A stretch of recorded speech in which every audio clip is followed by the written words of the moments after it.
Apa tadi niatnya?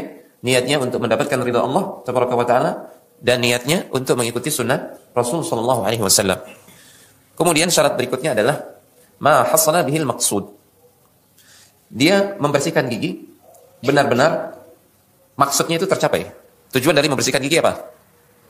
Gigi bersih gitu kan? Tidak ada aroma yang tidak sedap ketika seseorang melakukan ibadah, sholat atau membaca Al-Quran.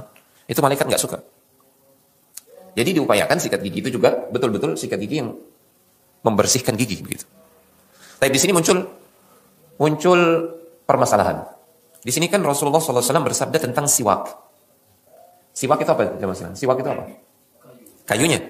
Salah, bukan kayunya. Kalau kayu siwak itu namanya udul arak. Kayu arak, ada tumbuhan namanya arak. Ya. Jadi siwak ini tadlikul asnan.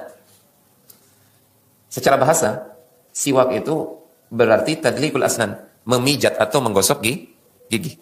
Sehingga secara bahasa, as-siwak tidak harus dengan kayu arak itu. Ya kan?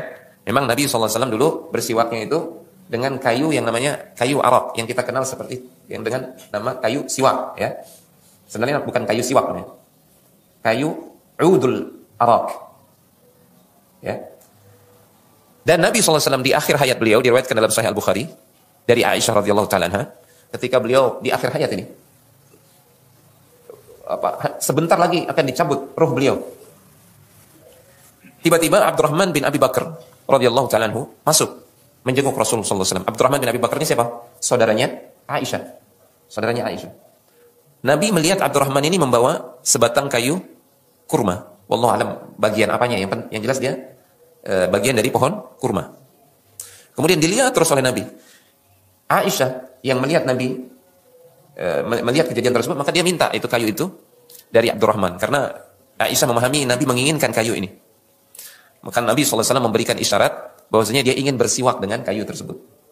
Maka digigitlah oleh Aisyah kayu tersebut sehingga dia berbulu-berbulu gitu ya, seperti bulu sikat.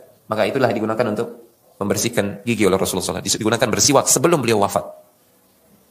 Saking mulianya sunnah ini, dan sunnah ini sering kita lupakan. Sebelum sholat antum bersiwak tidak ini?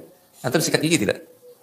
Tapi hadis ini dan makna siwak secara bahasa, kata para ulama menunjukkan fadilah bersiwak yang disebutkan dalam hadis ini bisa kita dapatkan jika kita membersihkan gigi sekalipun dengan sikat gigi. Tidak harus dengan kayu arak itu. Yang penting membersihkan gigi. Termasuk juga dengan pasta gigi. Tapi dengan syarat harus ada niat. Innamal a'malu binniyat. Kita ini sering lupa niat itu. Dan itu taufik dari Allah Subhanahu wa taala.